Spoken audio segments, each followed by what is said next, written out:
Mobil dinas yang menakutkan ditulis oleh Adin dari suo.com.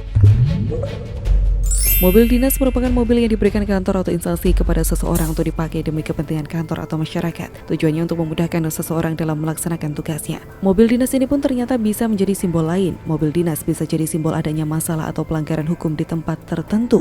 Hal ini diterapkan oleh Wali Kota Solo yang merupakan anak sulung dari Presiden Joko Widodo. Solo 1 yakni Gibran Rakabuming Raka terbiasa memarkir mobil dinas AD1A di tempat bermasalah. Apa yang dilakukan Gibran terhadap mobil dinasnya cukup langka. Gibran pernah membiarkan mobil dinasnya terparkir di pemakaman dan suatu sekolah. Sepintas seperti gegabah. Bagaimana jika ada orang yang mencuri mobil tersebut atau paling tidak merusaknya? Apakah tindakan Wali Kota Solo ini hanya candaan, cara komunikasi, atau cara menegur masyarakat yang melanggar? Segala perilaku pejabat jarang dianggap candaan oleh masyarakat, kecuali sedang berpidato langsung dan memang terlihat sedang bercanda.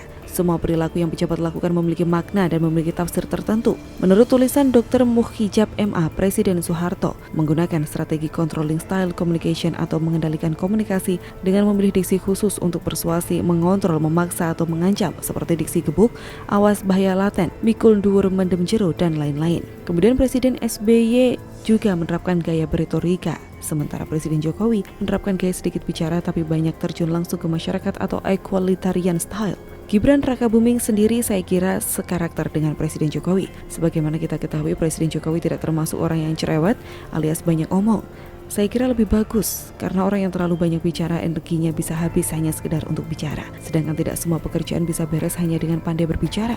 Gibran dalam wawancara di televisi pun sangat jelas terlihat sebagai orang yang irit bicara. Ketika wawancara dengan Najwa Shihab saja, Gibran sering menjawab dengan diksi biasa saja. Jawaban ini terus berulang seolah malas menjawab pertanyaan Najwa dengan jawaban yang panjang. Jadi Gibran dalam memimpin kota Solo pun tidak terlalu banyak bicara, kecuali memang sangat diperlukan. Mobil dinasnya yang parkir di tempat tertentu seolah mewakili Gibran untuk berkomunikasi dengan masyarakat. Mobil yang merupakan benda mati ini seolah berbicara banyak, menasihati warga yang melanggar hukum. Hanya dengan melihatnya masyarakat seolah dinasihati agar tidak melanggar hukum. Ia cukup melihatnya saja. Keren bukan?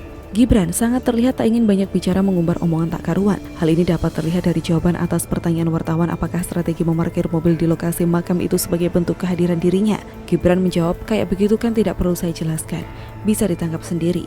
Representasi kontrol parkir mobil dinas di lokasi tertentu yang bermasalah juga mengirim makna tentang strategi Wali Kota Solo mengontrol warganya. Karena dia tidak mungkin hadir di setiap waktu di lokasi yang bermasalah, maka mobil dinasnya dihadirkan untuk mengingatkan bahwa siapapun warga Solo yang bermasalah sedang dalam pengawasannya. Kedepannya bukan tidak mungkin Gibran akan menambah cara komunikasinya dengan masyarakat. Bukan hanya parkir mobil, bisa juga menyimpan bendera khusus di depan tempat yang dianggap telah melakukan pelanggaran. Bendera lebih mudah dibawa, murah, dan bisa dibawa kemana-mana. Mobil dinas Gibran sekarang ini bisa dibilang cukup menakutkan. Kedatangan mobil Gibran membuat masyarakat ketar-ketir. Jangan-jangan dirinya yang salah dan menjadi alasan kedatangan mobil Gibran tersebut.